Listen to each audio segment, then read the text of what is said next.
Welcome to Thoughts on the Market. I'm Ravi Shankar, Morgan Stanley's North American Freight Transportation and Airlines Analyst. And I'm Alex Drayton, Morgan Stanley's North America Softlines Retail and Brands Analyst. On this episode of the podcast, we'll discuss some really surprising parallels between fashion retail and airlines. It's Monday, April 29th at 10 a.m. in New York. Now, you're probably wondering why we're talking about airlines and fashion retail in the same sentence. And that's because even though they may seem worlds apart, they actually have a lot in common. They're both highly cyclical industries driven by consumer spending, inventory pressure, and brand attrition over time. And so we would argue that what applies to one industry actually has relevance to the other industry as well. So Alex, you've been observing some remarkable turnaround stories in your space recently.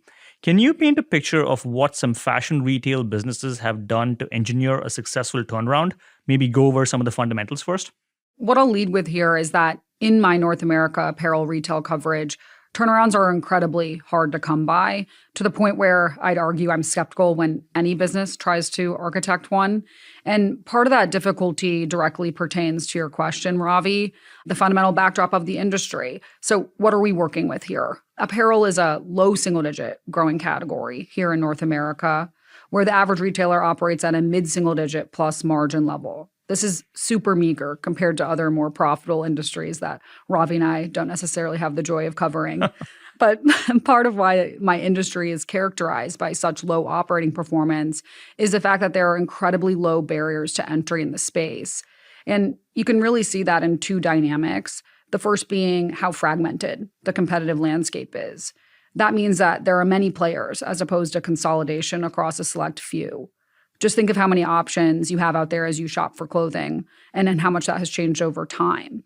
And then second, and somewhat due to that fragmentation, the category has historically been deflationary, meaning prices have actually fallen over time as retailers compete mostly on price to garner consumer attention and market share. So put differently, historically retailers' key tool for drawing in the consumer and driving sales has been based on being price competitive, often through promotions and discounting, which, along with other structural headwinds like declining mall traffic, e-commerce growth, and then rising wages, rent, and product input costs, has actually meant the average retailer's margin was in a steady and unfortunately structural decline prior to the pandemic. Mm-hmm. So this reliance on promotions and discounting in tandem with those other pressures I just mentioned not only hurt many retailers' earnings power, but in many cases also degraded consumer brand perception, creating a super tough cycle to break out of, and thus turnarounds very tough to come by, bringing it full circle. So in a nutshell, what you should hear is apparel is a low barrier to entry, fragmented market with subsequently thin margins and little to no precedent for successful turnarounds. That's not to say a retail turnaround isn't possible, though, Ravi. Got it. So that's great background. And you've identified some very specific key levers that these fashion retail companies can pull in order to boost their profitability. What are some of these levers? We do have a recent example in the space of a company that was able to break free of that rather vicious cycle I just went through, and it actually lifted its sales growth and profitability levels above industry average. From our standpoint, this super rare retail turnaround relied on 5 key levers. And the first was targeting a different customer demographic. Think going from a teens-focused customer with limited brand loyalty to an older, wealthier, and less fickle shopper, more reliable, put differently. Mm-hmm. Second, evolving the product assortment. So think mixing the assortment into higher priced, less seasonal items that come with better margins. To bring this to life, imagine a jeans and tees business widening its offering to include things like tailored pants and dresses that are often higher margin. Third, we saw that changing the pricing strategy was also key.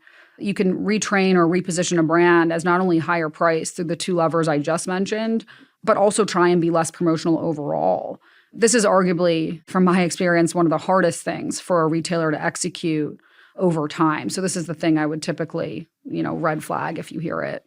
Fourth, and this is very, very key, reducing the store footprint, re-examining your costs. So as I mentioned in my coverage, cost inflation across the P&L historically, consumers moving online over time. And what it means is retailers are sitting on a cost base that might not necessarily be right for the new demand or the new structure of the business. So finding cost savings on that front can really do wonders for the margins. Fifth, and I list this last because it's a little bit more of a qualitative type of lever is that you can focus on digital. That really matters in this modern era. And what we saw was a retailer use digital-driven data to inform decision-making across the business, aligning consumer experience across channels, and doing this in a profitable way, which is no easy feat to say the least. So look, we identified 5 broad enablers of a turnaround, but there were, of course, little changes along the way that were also done. Right. So Ravi, given what we've discussed, how do you think this turnaround model from fashion retail can apply to airlines? Look, I mean, as we discussed at the top here, we think there are significant similarities between the world of fashion retail and airlines, even though it may not seem obvious at first glance. I mean, they're both very consumer discretionary type demand environments. The vicious circle that you described, the price deflation, the competition, the brand attrition, all of that applies to retail and to airlines as well. And so I think when you look at the 5 enablers of the turnaround or the levers that you pull to make it happen, I think those can apply from retail to airlines as well. For instance, you target a different customer, one that likes to travel, one that is a premium customer and wants to sit in the front of the plane and spend more money. Second, you have a different product out there. Kind of you make your product better and it's a better experience in the sky. And you give the customer an opportunity to subscribe to credit cards and the loyalty program and have a full service experience when they travel. Third, you change your distribution method. You kind of go more digital, as you said. We don't have inventory here, so it'd be more of you don't fly everywhere all the time and be everything to everyone. You are a more focused airline and give your customer a better experience. So all of those things can drive better outcomes and better financial performance, both in the world of fashion retail as well as in the world of airlines. So Ravi, we've definitely identified some pretty startling similarities between fashion retail and airlines, definitely more so than I appreciated when you called me a couple months ago to explore this topic.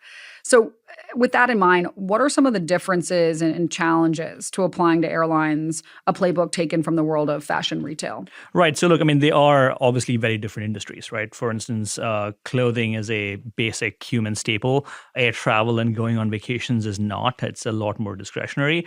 The industry is a lot more consolidated in the airline space compared to the world of retail. Air travel is also a lot more premium compared to the entire retail industry. But when you look at premium retail and what some of those brands have done, where brands really make a difference, the product really makes a difference, I think there are a lot more similarities than differences between those premium retail brands and the airline industry. So Alex, going back to you, just given the success of the turnaround model that you've discussed, do you think more retail businesses will adopt it? And are there any risks if that becomes a norm? The reality is, Ravi, I breezed through those 5 key enablers in a super clear manner. But first, the enablers of a turnaround, in my view, are only super clear in hindsight. And then secondly, one thing I want to just reemphasize again is that a turnaround of the nature I described isn't something that happens overnight. Shifting something like your consumer base or changing investor perception of discounting activity is a multi-year, incredibly difficult task, meaning turnarounds are also often multi-year affairs, if ever successful at all. So looking ahead, given how rare retail turnarounds have proven to be historically, I think while many businesses in my coverage area are super intrigued by some of this recent success, at the same time, I think they're eyes wide open that it's much easier said than done, with execution far from certain in any given turnaround. Got it. I think the good news from my perspective is that hindsight and time are both the best teachers, especially when put together. And so I think the learnings of some of the success stories in your sector can not only be lessons for other companies in your space, they can also be lessons in my space. And like I said, I think some airlines have already started embarking on this turnaround. Others are looking to see what they can do here.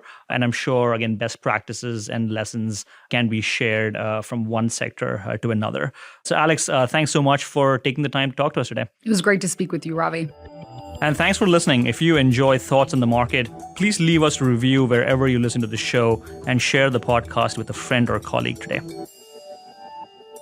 The preceding content is informational only and based on information available when created. It is not an offer or solicitation, nor is it tax or legal advice. It does not consider your financial circumstances and objectives and may not be suitable for you.